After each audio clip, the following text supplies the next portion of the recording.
नमस्कार, 12 बजे की 12 बड़ी खबरों में आप सभी दर्शकों का स्वागत है और मैं हूं आपके साथ अखंड राय और आप देख रहे हैं उत्तर प्रदेश का तेजी से बढ़ता हुआ digital platform IBC 24 Uttar Pradesh Uttarakhand. 12 बजे की महत्वपूर्ण खबरों की शुरुआत करते हैं। आपको बता दें, 25 साल में 10वीं बार मुख्यमंत्री पद की शपथ ले रहे हैं बिहार के नए मुख्यमंत्री नीतीश कुमार। एक बार फिर से एनडीए सरकार की वहां पर शपथ ग्रहण समारोह चल रहा है और देश के प्रधानमंत्री, गृह मंत्री मंच पर मौजूद हैं और सीएम नीतीश कुमार ने शपथ ले ली है। दोनों डिप्टी सीएम ने भी शपथ ले ली है। तो ऐसे में बिहार को एक नई सरकार मिली है एनडीए के रूप में और उसकी कमान जो है वो जेडीयू के नेता नीतीश कुमार के हाथों में ही रहेगी, जैसा कि पहले से चले आ रहा है। और सबसे बड़ी बात, एक बार फिर से दोनों डिप्टी सीएम बने रहेंगे। डिप्टी सीएम सम्राट चौधरी और विजय सिन्हा भी इस मंत्रिमंडल में शामिल और दोनों डिप्टी सीएम रहेंगे। और सबसे बड़ी बात है कि लोक जनशक्ति पार्टी के दो मंत्री होंगे, दोनों संजय हैं जो दोनों मंत्री पद की शपथ लेंगे। वहीं हम से भी और आरएलएम से भी एक एक मंत्री की शपथ लेंगे और दोनों पुत्र हैं जो पार्टी अध्यक्ष के, कहीं ना कहीं वो दोनों पुत्र इस मंत्री पद में शपथ लेंगे। और कई जो मंत्री हैं जो पहले भी रह चुके हैं वो इस मंत्री पद की शपथ ले रहे हैं। रामकृपाल यादव भी मंत्री पद की शपथ ले रहे हैं। जो तमाम जो पहले से नेता है, मंगल पांडे, वो भी ले रही हैं और कई ऐसी नेता हैं जो पहले से ऑलरेडी मंत्री थे, वो शपथ ले रहे हैं। तो कहीं ना कहीं बिहार को नई सरकार मिल गई है, नीतीश कुमार को एक बार फिर से कमान मिल गई है और अब कई जो उनके सहयोगी साथी हैं उनके साथ मिलकर एक बार फिर से बिहार की गति को, बिहार को, रफ्तार को, बिहार के विकास को आगे बढ़ाने के लिए नीतीश कुमार शपथ ले चुके हैं। और मंच पर जो तमाम बीजेपी और एनडीए के बड़े नेता इस वक्त वहां पर मंच पर मौजूद हैं और इस शपथ ग्रहण को लगातार एक के बाद एक जैसे मंत्री हैं वो लगातार शपथ लेते हुए चले जा रहे हैं। एक खबर आपको बता देते हैं कि राजधानी लखनऊ से है। यहाँ पर 24 नवंबर से 15 जनवरी 2026 तक 53 दिनों के लिए धारा 163 लागू होने जा रही है और इस धारा के साथ कहीं पर भी एक साथ कई लोग इकट्ठा नहीं हो सकते इस धारा के लगने के बाद। और जहां पर भी धरना होगा वो कहीं पर जो नियमित स्थान होगा, निर्धारित स्थल होगा, उसको छोड़ करके कहीं भी आप धरना नहीं दे सकते हैं। विधान भवन और आसपास के इलाकों में आपको ड्रोन आप नहीं उड़ा सकते हैं। तमाम ऐसी चीजें हैं जो धारा 163 लगने के बाद हो जाती हैं, जिसका सभी को पालन करना होगा। और कहीं ना कहीं क्योंकि इसके पीछे जो वजह बताई जा रही है, जॉइंट सीपी बबलू कुमार, उन्होंने साफ तौर पर कहा कि क्रिसमस डे है, तेग बहादुर सिंह जयंती है, काला दिवस है और नया साल है, मकर संक्रांति है। तमाम इन सारी चीजों को ध्यान में रखते हुए ये फैसला लिया गया है और धारा 163 53 दिनों तक प्रभावी रहेगी राजधानी लखनऊ में। तो ऐसे में कहीं पर भी अगर एक साथ बड़ी तादाद में लोग इकट्ठा होने की सोच रहे हैं तो बिल्कुल भी ना हो, क्योंकि यहाँ पर सरकार ने धारा, यहाँ पर कमिश्नरेट ने धारा 163 लागू कर दी है। एक और खबर कानपुर से, बड़ी महत्वपूर्ण खबर है।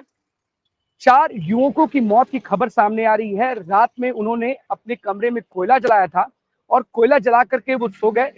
काफी देर नहीं उठे तो उनके जो साथी थे उन्होंने दरवाजा खटखटाया, लेकिन उसके बाद भी जब कोई रिस्पॉन्स नहीं मिला तो पुलिस को सूचित किया गया और जब पुलिस वहां पर पहुंची तो देखा कि चारों युवक मृत अवस्था में पड़े हुए हैं वहां पर। और सबसे बड़ी बात है जो जानकारी निकल करके सामने आ रही है, प्रथम दृष्टया वहां पर कोयला जलता हुआ मिला था। माना जा रहा है कि कोयले के धुएं की वजह से, बंद कमरा होने की वजह से कहीं ना कहीं युवकों की दम घुटने से मौत हो गई। और ये चारों युवक देवरिया के देवरिया के रहने वाले हैं। ऐसे में एक बड़ी बुरी खबर है। तो तभी सभी लोगों को ध्यान रखना चाहिए कि जब इस तरीके की कोई अंगीठी अगर आप चला रहे हैं तो कहीं ना कहीं कमरे को बंद ना करें, क्योंकि ऐसी संभावना जताई जा रही है कि कोयला जला करके जब ये लोग कमरा बंद करके सो गए थे उसकी वजह से, दम घुटने की वजह से इनकी दर्दनाक मृत्यु हो गई है। फिलहाल इस पूरे पहलू पर पुलिस जांच कर रही है और क्या असली वजह है इनकी मौत की वो सामने लेकर के आएगी। अब चलते हैं अपने सभी सहयोगियों के पास, हमारे साथ जुड़ेंगे। सबसे पहले हमारे साथ प्रतापगढ़ से ज्ञानेंद्र जुड़ रहे हैं। ज्ञानेंद्र, कौन सी बड़ी खबर है प्रतापगढ़ से आज की? बिल्कुल अखंड, देखिए आपको खबर की शुरुआत कल आपको बताया था कि आम आदमी पार्टी संजय सिंह प्रतापगढ़ में है और उनका आज 9वें दिन में पदयात्रा जो प्रयागराज संगम के लिए निकली है। हमारे पास पहले उनका एक बयान था, मैं दिखा देता कि किस तरीके से बीजेपी के ऊपर हमलावर है। बीजेपी को एक छोटी पार्टी और रोजगार के नाम पर सिर्फ रहे हैं कि बीजेपी युवाओं को छल रही है। आप बयान सुनिए किस तरीके से वो बयान दे रहे हैं और क्या क्या कह रहे हैं, सबसे बड़ी सोचने वाली बात होती है। मैं चाहूंगा कि एक बार इनपुट से कि वो बयान चल जाता। सामाजिक भेदभाव का आज मुसलमानों के खिलाफ जिस तरह से नफरत फैलाई जा रही है उत्तर प्रदेश में, कहीं मॉब लिंचिंग हो जाता है, कहीं उनके मस्जिद के सामने पहुंच के हंगामा किया जाता है, हल्ला किया जाता है, कहीं उनके घरों पे, उनके दुकानों पे, उनके मकानों पे बुलडोजर चलाया जाता है। ये नफरत की राजनीति, उत्तर प्रदेश में बांटो और राज करो की राजनीति, ये अंग्रेजों की नीति हम चलने नहीं देंगे। ये उसके खिलाफ भी यात्रा निकली हुई है। दूसरी बात, आज दलितों के साथ जिस प्रकार से दुर्व्यवहार हो रहा है, हमने पिछले दिनों काकोरी में देखा, एक पासी समाज के बुजुर्ग, 70 साल के बुजुर्ग, और उनको कासी समाज के उस बुजुर्ग को मंदिर में पेशाब चटवाई गई। सोचिए किस तरह का समाज हम बना रहे हैं। सीआरपीएफ का एक जवान बुलंदशहर में, उसको शादी में घोड़ी पे नहीं चढ़ने दिया गया। एक एटा मैनपुरी का मामला सामने आया, कथावाचक का सिर मुड़वा दिया गया। एक सोनभद्र का मामला सामने आया, एक दलित के सिर पे पेशाब किया गया। और तो और हरिओम वाल्मीकि की रायबरेली में मॉब लिंचिंग करके हत्या कर दी गई। आज उत्तर प्रदेश में जिस प्रकार से दलितों के खिलाफ, पिछड़ों के खिलाफ नफरत फैलाई जा रही है, उस नफरत के खिलाफ भी ये पदयात्रा है। और हम चाहते हैं नफरत की राजनीति का सफाया हो, अमन चैन के साथ लोग रह सके।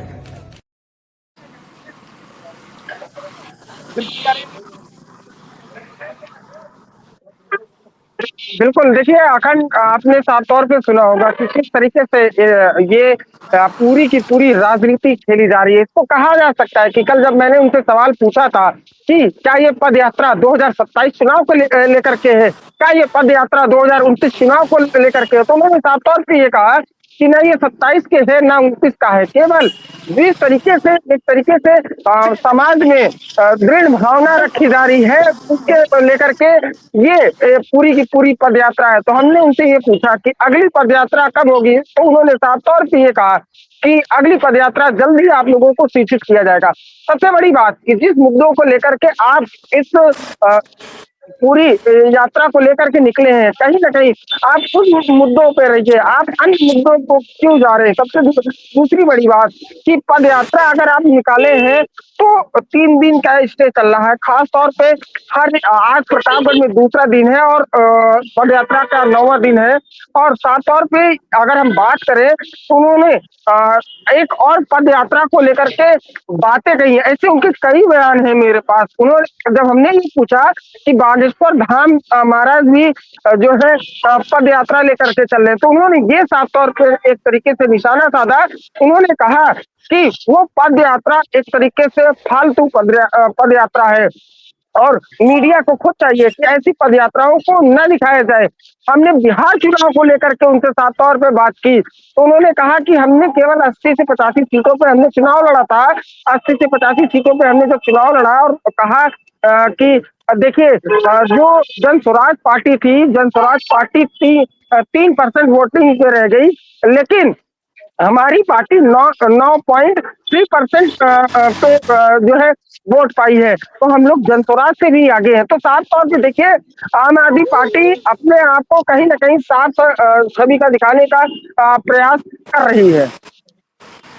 यानी 3 दिनों तक ये यात्रा रहेगी। तो सवाल जरूर पूछिएगा संजय सिंह से, क्योंकि देखिए आप बड़े नेता और समाज को जोड़ने का करना चाहिए। अगर आप एक घटना से किसी दलित को जोड़ देते हैं, उसके लिए किसी दूसरे समाज को आप बताते हैं कि समाज उसके लिए जिम्मेदार है, कि पिछड़े के लिए किसी और समाज जिम्मेदार है। क्या किसी घटना के लिए क्या कोई एक समाज जिम्मेदार है? आप सबको आप ऐसा नहीं कर रहे हैं क्या? आप नहीं आता कि समाज पिछड़ा, दलित, ब्राह्मण, ठाकुर, ये क्या बनाया जा रहा है समाज में?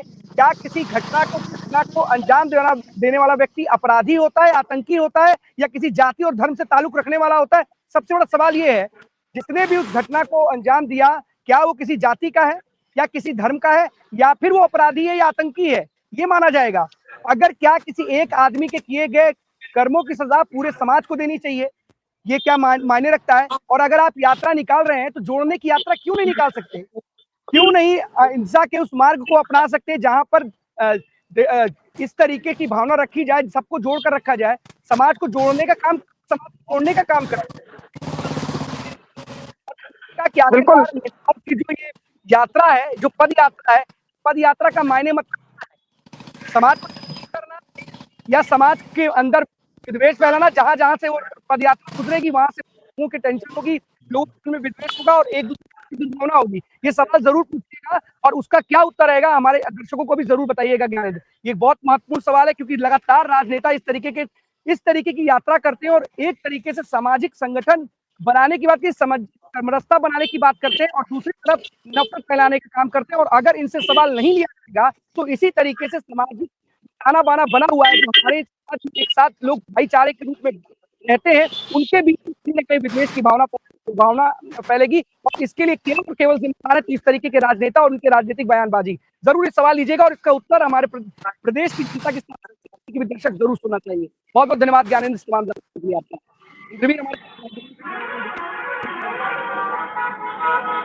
देखिए अखंड, मैं बता दूं आपको, लगातार अब इस समय रायबरेली पुलिस का चाबुक चलता नजर आ रहा है और हमारे पास, मैं 2 सेकंड लूंगा अपने असाइनमेंट से और चाहूंगा कि अगर एक फोटो है तो वो फोटो दिखाई जाए।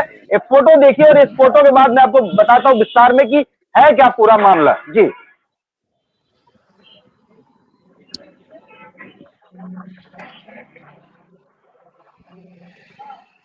अखंड, ये फोटो वीपी यानी कि विश्वनाथ प्रताप सिंह, ये उनकी फोटो है और ये कई सालों से सलोन थाना क्षेत्र के होमगार्ड हैं।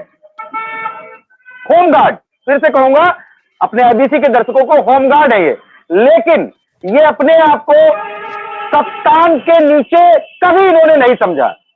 उसका इनका रसूख भी रहा है, पुलिस विभाग में इनका एक रसूख भी रहा है और उस रसूख को जब से डॉक्टर यशवीर सिंह रायबरेली इन्होंने चार्ज संभाला है तब से ये नजरों में थे और लगातार शिकायतें मिल रही थी, लेकिन कुछ ठोस सबूत न मिलने की वजह से डीपी सिंह बचते चले। और यहां तक अखंड, मैं आपको रसूख की बात बता रहा हूं, एक मामले में इससे पहले, इनके काफी दिन पहले विनीत सिंह सीओ हुआ करते थे, क्षेत्राधिकारी सलोन, उन्होंने लकड़ी के मामले में इनके ऊपर मुकदमा लिखाया और वो मुकदमा आज खत्म भी हो गया।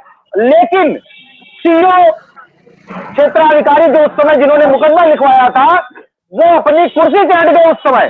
कितना रसूख है इनका।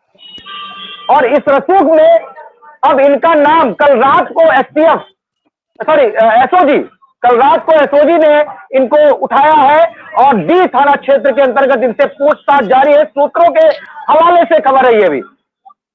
और इसमें एडिशनल संजीव कुमार सिन्हा से आईबीसी 24 की जब बात हुई तो उन्होंने बताया उठाया गया है, लेकिन पुलिस ने अपने पत्ते नहीं खोले कि किस वजह से उठाया गया है।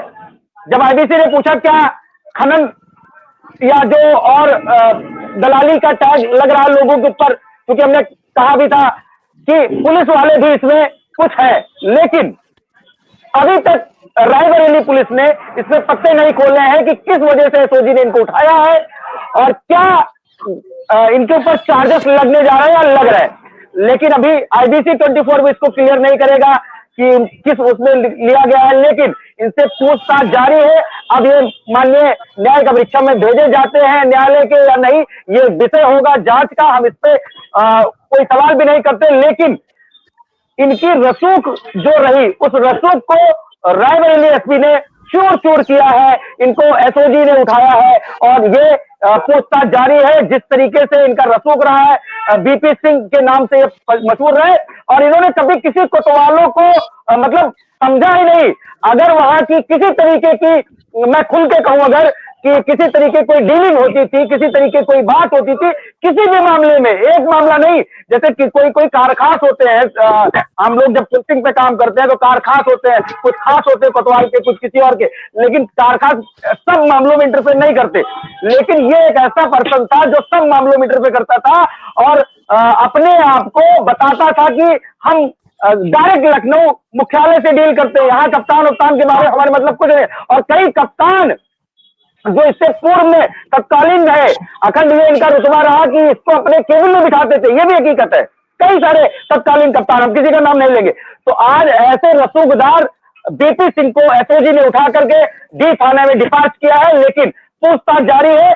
अब ये इनके ऊपर कार्रवाई क्या होगी या क्या धाराएं हैं, किस मामले में उठाया गया है, अभी सूत्रों के हवाले से यह भी खबर है कि हो सकता है ये जो है अभी वापस भेज दिए जाए, हो सकता है छुड़ाने की भी कवायद चल रही है। जो रायबरेली पुलिस ने किया, जो डॉक्टर यशवीर सिंह ने किया है, उसको हिसाब से उनके मंसूबों पे भी पानी फिर सकता है। क्यों? क्योंकि ये रसूखदार अपने आप को बताते हैं और इनकी पहुंच डीजीपी मुख्यालय, आईजी रेंज मुख्यालय और हर एक अधिकारी के पास है, ऐसा इनके बारे में बताया जाता है, बीपी सिंह के बारे में। लेकिन अब ये सूत्रों की खबर है कि हो सकता है ये छोड़ भी दिए जाए या इनको छुड़ाने की भी कवायदें चल रही है। खनन में उठाया गया है या जो ओवरलोडेड ट्रकें पास होती थी उसमें उठाया गया है, ये अभी कंफर्म नहीं है, लेकिन उनको उठाया गया रात में। इनसे डी थाने में पूछताछ चल रही है। अब आने वाला समय बताएगा कि ये डिपार्ट किए जाएंगे न्यायिक परीक्षा में या नहीं, ये समय बताएगा। लेकिन डॉक्टर यशवीर सिंह ने वो कर दिखाया जो शायद किसी ने सपने में नहीं सोचा था, इस होमगार्ड बीपी सिंह के ऊपर हाथ डालने की। तो हाथ डालकर इनको इनके घर से लेकर के आए और थाने में बिठाकर इनसे पूछताछ जारी है। जी अखंड। इंद्रवीर, अगर ठीक है, इनको उठाया, इनको थाने में बिठाया, पूछताछ, अगर इनके रसूख के आगे सारी पूछताछ फीकी पड़ जाए, इनके उठाने का जो पुलिस का जो इरादा है वो फीका पड़ जाए, आने वाली कार्रवाई का नतीजा क्या होगा? उसका रसूख ही टॉप पे दिखाई देगा कि उसका रसूख बरकरार है। जब अगर लगातार छुड़ाने के लिए भी कवायद, रिजल्ट क्या है इसके पीछे? जब पुलिस अधिकारी बता नहीं रहे हैं, जब ये भी जानकारी तो सबके सामने यही है कि इसका मतलब शायद जल्द से जल्द छूट भी जाएंगे। ऐसे अगर कार्रवाई का नतीजा क्या होगा? बेनतीजा होगी वो कार्रवाई। मतलब क्या ऐसी कार्रवाई का जब पुलिस अधिकारियों को पता ही नहीं है कि इनको उठाया किस वजह से गया है? नहीं, देखिए पुलिस अधिकारी अभी इसको क्लियर इसलिए नहीं कर रहे हैं क्योंकि बाकायदे प्रेस नोट जारी होती है और बाकायदे उनकी अपनी एक गाइडलाइन है। तो not interrupt in IBC 24 of the any बड़ी या every department of the guideline. हम किसी की डिस्टर्बेंस, कार्य प्रणाली पे डिस्टर्बेंस नहीं करते हैं। लेकिन अभी तक इनको ऐसा जब मेरी बात हुई डिस्ट्रिक्ट एसपी से, उन्होंने कहा कि अभी पूछताछ जारी है और अगर ऐसी कुछ कार्रवाई होगी तो वो भी मीडिया को अवगत कराया जाएगा, ऐसा नहीं है। लेकिन अभी जब पूछा गया तो अभी तक पत्ते नहीं खोले गए कि किस वजह से उठाया गया क्या नहीं। अब उनकी अपनी कार्यशैली भी हो सकती है, हम इस पर क्वेश्चन मार्क भी करते हैं। ये बड़ा काम है अखंड, इससे हम सराहनीय है रायबरेली पुलिस के, खासकर एसपी के, कि अगर उन्होंने ऐसे रसूखदार लोगों को उठाया है तो कहीं ना कहीं ये काम है। और मैं आप जानते हैं अखंड, मैं तारीफ कम ही करता हूं, लेकिन अगर करता हूं तो उसका एक रीजन होता है। तो तारीफ के लायक तो है यशवीर सिंह, डॉक्टर एसपी रायबरेली, क्योंकि जिस तरीके से उन्होंने काम किया है ये बड़ी हिम्मत वाला काम था। जिस हिसाब से इन्होंने इस होमगार्ड को उठा करके एसओजी से उठवा करके पूछताछ कर रहे हैं। और अगर न्यायिक परीक्षा में जाते हैं, ये हमारा क्या मामला है क्या नहीं, या इनको भेजते हैं, तो ये सोने पे सुहागा होगा पूरे रायबरेली पुलिस के लिए। जी अखंड। बिल्कुल इंद्रवीर, मैं भी मानता हूं कि जो एसपी है वहां के, यशवीर सिंह अपने आप में तेज तर्रार अधिकारी हैं। बिल्कुल उनकी कार्रवाई पर सलाम है, सैल्यूट है। बहुत सारी उन्होंने कार्रवाई तो ईमानदार सवाल खड़े नहीं हो रहे, लेकिन सवाल ये बनता है होमगार्ड क्या इतना रसूखदार है? अगर उस अधिकारी पूछताछ के लिए बुलाती है और अब उसके कि पैरवी के लिए भी कई लोग लगे हुए हैं, तो अपने आप में बड़ा सवाल। बिल्कुल कार्यशैली पर सवाल नहीं है, बिल्कुल जिसके ऊपर सवाल खड़े होते हैं जरूर पिक करते हैं। ऐसा नहीं है कि आदमी गलत ही होता है, कई बार के लिए कहीं दिक्कतों का सामना भी फिलहाल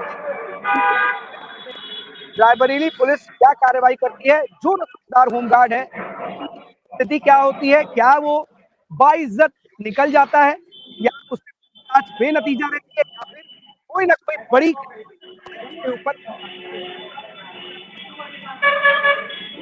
शुक्रिया अमरीश जुड़े हुए से अमरीश, बड़ी दुखद खबर आ रही है किस तरीके से 4 युवकों की बंद कमरे में अंगीठी चलाने की वजह से जो जानकारी आ रही है, इसीलिए पूछ रहे हैं क्या इसमें कितनी सच्चाई है, उन चारों युवकों की जो मौत की खबर है इसके पीछे सच्चाई क्या है, जरा हमारे दर्शकों को बताइए। हाँ बिल्कुल, देखिए अखन जो है यहाँ पर पनकी थाना क्षेत्र पड़ता है, जहाँ पर 4 युवकों के जो है शव मिलने की सूचना मिलने पर जो है पुलिस मौके पर जब पहुंची है तो पता चला है कि जो शव मिले हैं 4 वो युवक एक ही जगह देवरिया के रहने वाले थे, और 4 नहीं लगभग 7 युवक जो है एक साथ ही रहते थे यहाँ पर। लेकिन फिलहाल जो 3 युवक हैं वो आज रात जो है उस कमरे में नहीं सोए थे, वो बाहर थे, और 4 युवक जो है खाना खाने के बाद में वहां पर अंगीठी जो आपको कोयला की बात की जाए तो एक तसले में जो है आग जला करके जो है उन्होंने जो है वहां पर वो सो गए, तो उसका जो धुआं है उससे कार्बन मोनोऑक्साइड जो है जो गैस है वो निकली, और जिसके बाद में कहीं ना कहीं जो है उनकी दम घुटने से मौत हो गई। सबसे बड़ी बात अखंड ये है कि नींद में बिल्कुल भी उनको पता नहीं चला, क्योंकि जिस सिचुएशन में जिस हालात में नींद में व्यक्ति सोता है उसी हालात में जो है वो चारों व्यक्ति मिले हैं। तो इससे अंदाजा लगाया जा सकता है कि वो नींद में ही उनकी मौत हो गई, उनको जानकारी तक नहीं हुई। और ये सूचना जो है उनके जो अन्य मित्र हैं उन्होंने ही दी है। आपको बता दें कि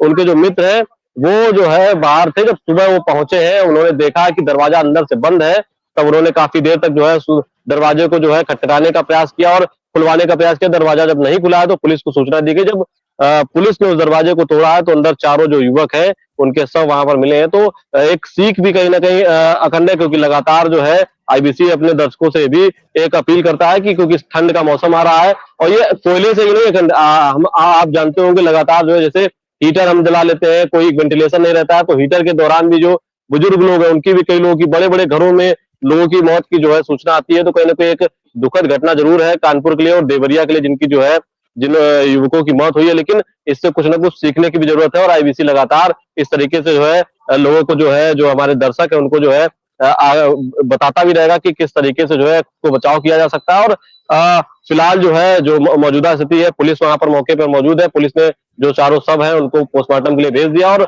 उनके घरों में जो सब है उनके घरों में सूचना भी दे दी गई है। और जो पुलिस कमिश्नर उन्होंने साफ तौर पर अभी प्रथम दृष्टया जो बात बताई है वो कोयले से ही, कहीं ना कहीं कोयले के धुएं से मौत की बात सामने आई है। अखंड बिल्कुल अमरीश, बड़ी आप सही बात है, जानकारी भी है हमारे तमाम लोगों दर्शकों के लिए, क्योंकि देखिए कितना जानलेवा साबित हो सकता है एक तसले में रखा हुआ कोयला अंगीठी के रूप में अगर आप इस्तेमाल करते हैं तो कितना जानलेवा साबित हो सकता है। इस खबर से आप साफ तौर पर समझ सकते हैं। और अमरीश बता भी रहे हैं कि कितनी बड़ी बात है कि 4 लोग जिस अवस्था में सोए थे उसी अवस्था में मृत मिले।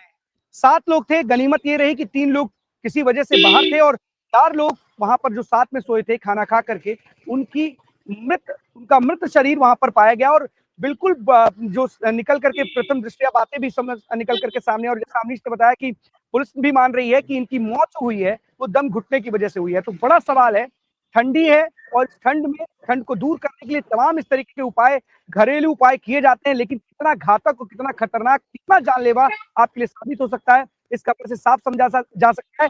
कहीं ना कहीं एक बड़ी लापरवाही भी है, क्योंकि कई बार लोग इस तरीके के ठंड बचने के लिए, करने के लिए इस तरीके के ऐसी एक कई खबरें पहले भी आ चुकी हैं। इस अंगीठी ने, इस तरीके के जलते हुए कोयले ने, इस तरीके के धुएं ने लोगों को मौत के काल में समा दिया और कहीं ना कहीं उनकी जिंदगियां ली ली हैं। लेकिन उसके बावजूद भी कई बार लोग सीख नहीं लेते हैं। एक बड़ी सीख है जो इस तरीके से खबर निकल करके सामने आ रही है। अवनीश, चारों के चारों जो मृत युवक हैं वो बताए जा रहे हैं देवरिया के हैं, क्या उनके परिवार वालों को सूचना मिल गई और उनके परिवार वाले क्या कानपुर पहुंच गए हैं? देखिए जो युवक है उसमें से एक युवक जो है अमित वर्मा है, एक संजू सिंह है, एक राहुल सिंह है और एक दौड़ अंसारी करके 4 युवक हैं, जो कि तौलकपुर जो है गांव पड़ता है ये जनपद देवरिया में, वहां के रहने वाले हैं। फिलहाल जो है उनके सब जब मिले तो उसके बाद पुलिस ने जो है उनके आधार कार्ड के जो आधार कार्ड और फोन के माध्यम से जो है उनका पता निकाला, और उसके बाद में जो है जो उनके घर वालों को सूचना दे दी। क्योंकि देवरिया देखिए थोड़ा सा दूर जरूर पड़ता है, लेकिन क्योंकि जो युवक है, युवकों का शव जो है अभी फिलहाल पोस्टमार्टम के लिए जो है भेज दिया गया। जैसे ही उनके घर वाले फिलहाल आएंगे, उसके बाद आगे की जो प्रक्रिया है वो की जाएगी और उसके बाद जो घर वाले उनको सौंप दिया जाएगा। अखंड।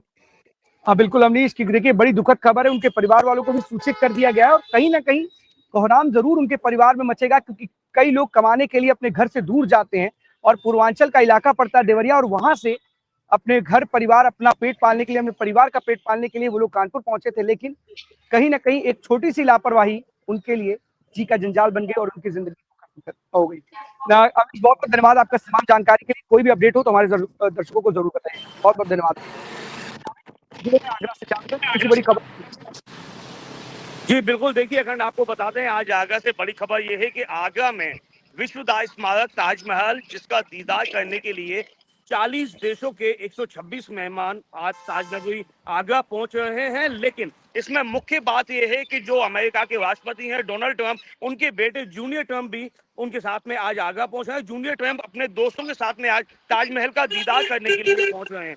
इन लोगों को एक विशेष विमान से आज आगरा आना है और लगभग 12:30 बजे का टाइम है विशेष विमान आगरा आने का, और 12:30 बजे आने के बाद में ये अपने विशेष विमान से आगरा के 5 सितारा होटल जाएंगे, जहां पर वो अपने दोस्तों के साथ में अपने साथियों के साथ में लंच करेंगे और उसके बाद में ताजमहल का दीदार करने के लिए जाएंगे। लगभग ताजमहल के अंदर वो 1.5 घंटे का समय बिताएंगे और 1.5 घंटे तक वो अपने दोस्तों के संग ताजमहल को निहारेंगे। उसको लेकर के जो अमेरिका की एडवांस जांच एजेंसियां हैं वो पहले ही आगरा पहुंच चुकी थी और उन्होंने एयरपोर्ट से लेकर के ताजमहल तक सुरक्षा का जायजा लिया था। वहीं स्थानीय पुलिस की बात करें तो स्थानीय पुलिस ने भी एयरपोर्ट से लेकर जो ताजमहल तक लगभग 14 किलोमीटर का जो रास्ता है उसकी जांच कर ली है। पूरी तरीके से सुरक्षा व्यवस्था में पुलिस बल पूरा तैनात किया है। विशेष सुरक्षा कर्मियों का भी यहाँ पर इंतजाम किया गया है। ताजमहल के अंदर भी विशेष सीआईएसएफ के जवान तैनात किए गए हैं वीवीआईपी मूवमेंट को लेकर के, जिसको लेकर के पहले भी जो डोनाल्ड ट्रंप है वो 24 फरवरी 2020 में यहाँ पर पहुंचे थे ताजमहल का दीदार करने के लिए। उसको लेकर भी यहाँ पर सुरक्षा व्यवस्था तैनात की गई थी और जगह जगह सांस्कृतिक कार्यक्रम किए गए थे उनके लिए। वो अपनी पत्नी और अपनी बिटिया के साथ में वो यहाँ पर ताजमहल का दीदार करने के लिए आए थे, लेकिन इस बार उनके बेटे जूनियर ट्रंप वो अपने साथियों के साथ में ताजमहल का दीदार करने के लिए आए, जिसको लेकर के सुरक्षा व्यवस्था के आगरा पुलिस ने पुख्ता इंतजाम कर रखे हैं। जावेद देखिए जिस तरीके से जूनियर ट्रंप का एक तरीके से ताज दीदार का प्रोग्राम रखा गया है और कहीं ना कहीं जो अमेरिका की जो एजेंसीज हैं, बड़ी एजेंसीज हैं, वो भी कहीं ना कहीं सुरक्षा के लिए पहले ही चाक चौबंद व्यवस्था कर चुकी हैं और उन्होंने तमाम रास्तों का उस रूट का जहां से वो आएंगे, जिस होटल में वो ठहरेंगे, उसका भी जायजा लिया होगा। हमारी भी जो प्रदेश की एजेंसी है उसने भी जायजा लिया होगा। सवाल ये है कि क्या इस वक्त जो ताज नगरी में तमाम जो पर्यटकों के लिए खुली रहती है, जूनियर ट्रंप के आने के समय क्या उन लोगों की भी उस ताज के अंदर उन लोगों की एंट्री होगी या फिर उनको किसी वजह से सुरक्षा कारणों से रोका जाएगा, या फिर जूनियर ट्रंप के साथ साथ जो आम पर्यटक भी वहां पर आ रहे हैं ताज नगरी में ताज का दीदार करने के लिए, उनको भी अनुमति होगी, वो भी अंदर जाकर के ताज का दीदार कर सकेंगे? देखिए कहीं ना कहीं इसमें ये हो सकता है कि जिस तरह से जो भी वीवीआईपी मूवमेंट होता है ताजमहल के अंदर, बाहर के विदेश के जो प्रेसिडेंट और प्राइम मिनिस्टर आते हैं तो उनको लेकर के आम पब्लिक के लिए ताजमहल को लगभग 2 घंटे के लिए बंद कर दिया जाता है। तो कहीं ना कहीं जो वीआईपी है वो जो ताजमहल का दीदार है वो बिना लोगों के, बिना भीड़ के करती है। लेकिन जो ताजमहल की खूबसूरती है वो कहीं ना कहीं जो वहाँ जो लोग होते हैं उनके साथ में भी नजर आती है। तो जूनियर ट्रंप जो आएंगे उसको लेकर के ताजमहल के अंदर किसी भी तरह से लोगों का प्रवेश वर्जित नहीं है। एक साइड जो ताजमहल के अंदर जाने के 2 साइड हैं, एक साइड से वीवीआईपी मूवमेंट को कराया जाएगा और दूसरी साइड आम पर्यटक भी वहां पर चल सकेंगे, क्योंकि जो ताजमहल का दीदार है दूर से जो ताजमहल को देखा जाता है तो दूर से जो पब्लिक वहां दिखाई देती है उससे भी ताजमहल की खूबसूरती में चांद लगता है। लेकिन अगर बात करें सन्नाटे में ताजमहल को देखते हैं तो कहीं ना कहीं वो मजा नहीं आता है देखने के लिए। तो इस बार जो है जूनियर ट्रंप भीड़ के साथ में ताजमहल को देखेंगे, लेकिन उनकी सुरक्षा के लिए पूरा पुख्ता इंतजाम किए गए हैं। उनको तमाम जो सुरक्षा की लेयर है उसके साथ में घेर कर चला जाएगा, उनके साथ में जो उनके साथी आएंगे दीदार कराया जाएगा। तो आम पर्यटकों के लिए अभी तक ऐसी बंद किया गया है। ये खंड बिल्कुल जावेद ने बड़ी महत्वपूर्ण जानकारी दी है। देखिए कहीं ना कहीं वीवीआईपी मेहमानों के साथ साथ जो आम जनता है वो भी दीदार कर सकती है, उसको किसी तरीके का उस पर कोई प्रतिबंध नहीं है। थोड़ी बहुत जो सुरक्षा के लिहाज से जो प्रोटोकॉल होता है उसको जरूर फॉलो किया जाएगा और यही जानकारी जावेद भी दे रहे हैं, क्योंकि बड़ी बात है क्योंकि तमाम पर्यटक ठंडी का समय और सब लोग घूमना भी चाहते हैं और ताज नगरी में ताज का दीदार करने के लिए तमाम लोग पहुंचते हैं। ऐसे में अगर किसी को जानकारी नहीं है कि जूनियर ट्रंप का यहाँ पर दौरा है, वो ताज का दीदार करने आ रहे हैं, तो कहीं ना कहीं उनके लिए बड़ी मुसीबत का सबब बन जाता है। लेकिन फिलहाल ऐसी कोई प्रतिबंध की बात निकल करके सामने नहीं आ रही है। जूनियर ट्रम्प के साथ साथ जो आम पर्यटक हैं वो भी ताज का दीदार अपनी आंखों से उनके साथ कर सकते हैं। बहुत बहुत धन्यवाद जावेद इस तमाम जानकारी के लिए आपका। आदर्श हमारे साथ जुड़े हुए हैं हरदोई से। आदर्श, कौन सी बड़ी खबर है?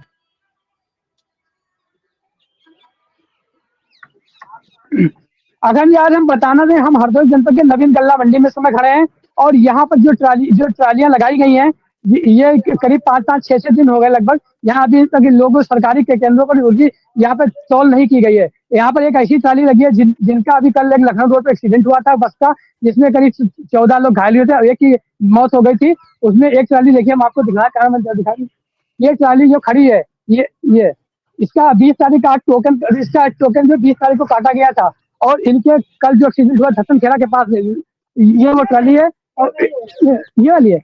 हाँ, ये जो ट्राली है, ये इनके जो ट्राली के मालिक है, इनके चाचा का एक्सीडेंट हो गया है, वो एक्सपायर हो गए और इनकी बेटी की 24 तारीख को शादी है और इस ट्राली की ये बेचने के लिए ये सरकारी केंद्र पर लाए गए हैं और ऐसी तमाम ट्रालियां खड़ी हुई हैं जिनका अभी यहाँ पर जो है धान की खरीद यहाँ पर अभी बिक्री नहीं की गई है। और यहाँ जो ट्रालियों लेकर यहाँ काफी अड़चन फैल रहा है और यहाँ पर जो लोगों ने कहा कि यहाँ पर जो ट्राली खड़ी है, इनको अगर कहीं कोई ग्राउंड में चाहे ITI परिषद हो चाहे GIC परिषद वहाँ खड़ी करे तो यहाँ अड़चन नहीं फैलेगा।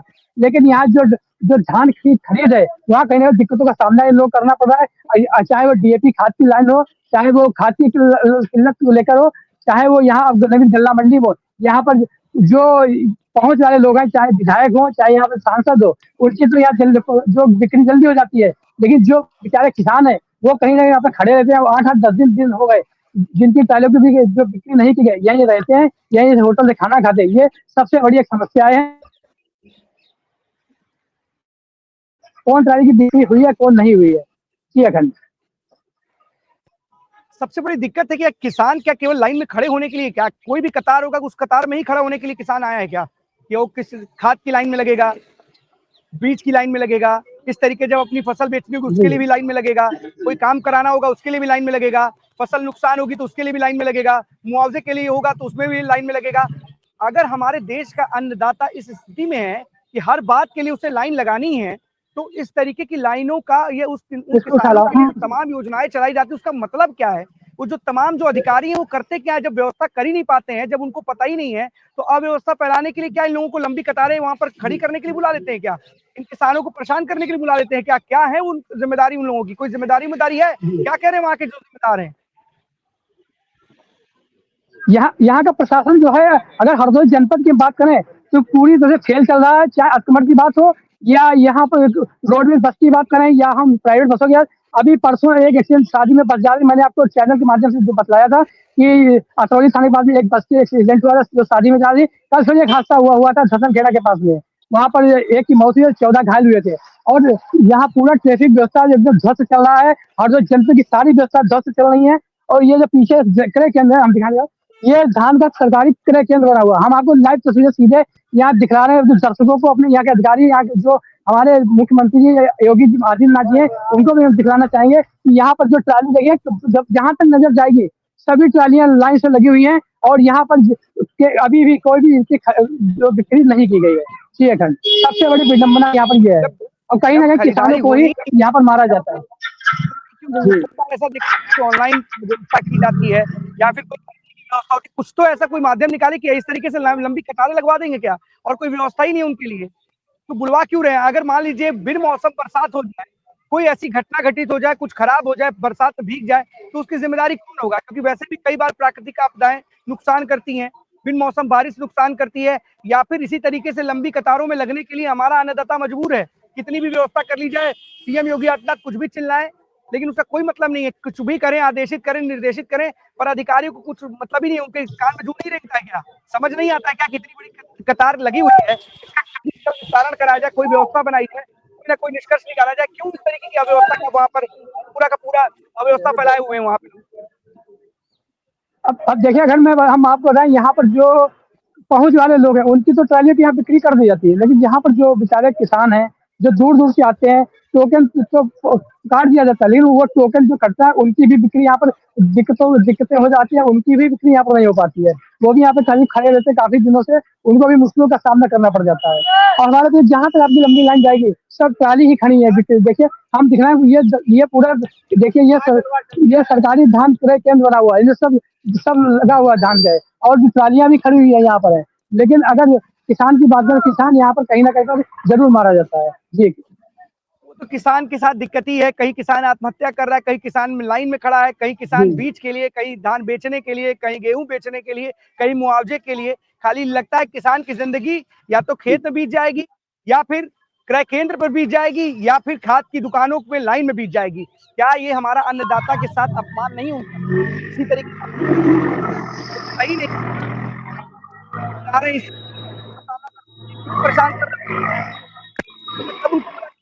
तब उनकी व्यवस्था कीजिए। जो अगर सरकारी व्यवस्था अगर इसी तरीके की होती है कि सारे लोग अव्यवस्थित रहें, सारी की सारी चीजें अव्यवस्थित फैला रहे, तो क्या मतलब ऐसी व्यवस्था का?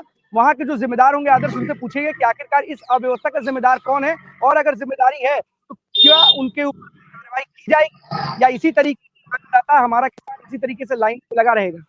अगर ये क्यों हम बताना चाहेंगे, जब यहाँ पर मीडिया कवरेज करने आती है तो यहाँ कैमरा भी बंद करवा दिया जाता है। यहाँ जो रसूखदार है यहाँ पर है जो काफी पहुंच, तो यहाँ का मीडिया का जो कैमरा चलता है उसको भी बंद करवाने का प्रयास किया जाता है कि मीडिया का कैमरा यहाँ पर बंद कर दे, सुबह हम बात करेंगे। ये भी एक बहुत बड़ी समस्या है यहाँ पर, उन पर भी कार्रवाई होनी चाहिए जो मीडिया का कैमरा बंद करवाते हैं।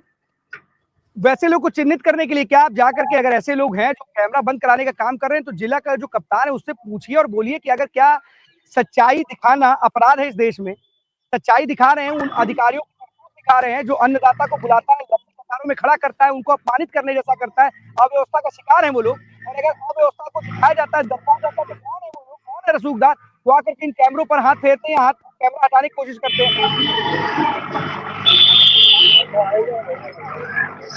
बुराई दिखा रहे हैं तो बुराई भी दिखाएंगे, और डंके की चोट पर दिखाएंगे, कोई रोक नहीं पाएगा उसको। जो भी जिम्मेदार है उनसे जरूर पूछेगा कि आखिरकार इस तरीके की अव्यवस्था के लिए जिम्मेदार कौन है, और अगर हम जब सही चीजें दिखा रहे हैं तो कौन वो लोग हैं जो कैमरे पर हाथ फेरते हैं, उनकी कैसे इस तरीके की इतनी हिम्मत है, इतनी हिमाकत है कि जो सच्चाई दिखा रहा है उसको हटाने की कोशिश कर रहे हैं। जरूर पूछिएगा, इस पूरी जानकारी लीजिए कि आखिरकार इस अव्यवस्था का जिम्मेदार कौन है, और जो रसूखदार है उनके खिलाफ कार्रवाई क्यों नहीं हो रही है। बहुत बहुत धन्यवाद आदर्श इस तमाम जानकारी के लिए आपका। एक दुखद खबर है समाजवादी पार्टी की तरफ से, घोसी के जो विधायक हैं सुधाकर सिंह, उनकी मौत हो गई है। इलाज के दौरान उनकी मौत हुई है, मल्टी ऑर्गन फेलियर की वजह से ये मौत बताई जा रही है। मेदांता अस्पताल में उन्होंने अंतिम सांसें ली, जहां पर समाजवादी पार्टी के प्रमुख अखिलेश यादव ने पहुंच करके उनके परिवार, जो शोक संतप्त परिवार है, उनको वहां पर दिलासा दिया, और कहीं ना कहीं वहां पर पहुंच करके उन्होंने श्रद्धा सुमन भी अर्पित की। सबसे बड़ी बात है कि 2023 के उपचुनाव में समाजवादी पार्टी के जो सुधाकर हैं वो जीत करके आए थे, और उन्होंने बीजेपी के दारा सिंह चौहान को हराया था। इससे पहले 2017 में 2000 से उनको हार मिली थी, और 2022 के इलेक्शन में वहां से दारा सिंह चौहान समाजवादी पार्टी के टिकट पर जीत करके आए थे। उनको टिकट कट गया था सुधाकर सिंह का, लेकिन उपचुनाव में उनको फिर से टिकट मिला और वो वहां से जीत करके आए, लेकिन उनकी मौत हो गई है इलाज के दौरान। मल्टी ऑर्गन फेलियर बताया जा रहा है। मुख्तार अंसारी मुख्तार अंसारी, उसके बेटे उमर अंसारी का रिसेप्शन से वो लौट करके आए थे, जिसके बाद उनकी तबीयत खराब हो गई थी, जहां उनको अस्पताल में भर्ती कराया गया था, लेकिन आज सुबह उनकी दुखद मृत्यु हो गई। तो कहीं ना कहीं घोसी में के लिए, पूरे उत्तर प्रदेश के लिए, समाजवादी पार्टी के लिए एक बड़ी दुखद खबर है, क्योंकि वहां के जो विधायक है सुधाकर सिंह, उनकी मृत्यु हो गई। तो 12 बजे 12 बड़ी खबरों में आज के लिए बस इतना ही। कल हम आपके सामने फिर से होंगे आज, तब तक के लिए दीजिए हमें इजाजत। धन्यवाद।